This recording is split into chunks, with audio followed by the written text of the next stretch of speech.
جاد فازر القرن ال21 او ملك الوقت، كلها القاب للشيخ عبد العزيز من قطر.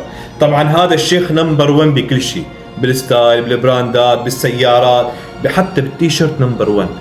عنده ستايل حياة غريب ومميز، بس ناقصه شيء واحد وبيعيبه هذا الشيء، وراح اقول لكم عليه. اللي ناقصه للشيخ عبد العزيز السيارة الاس كلاس اللي تجنن. شوفوا هالجمال، شوفوا هالاداء، شوفوا هاللمسات الحلوة.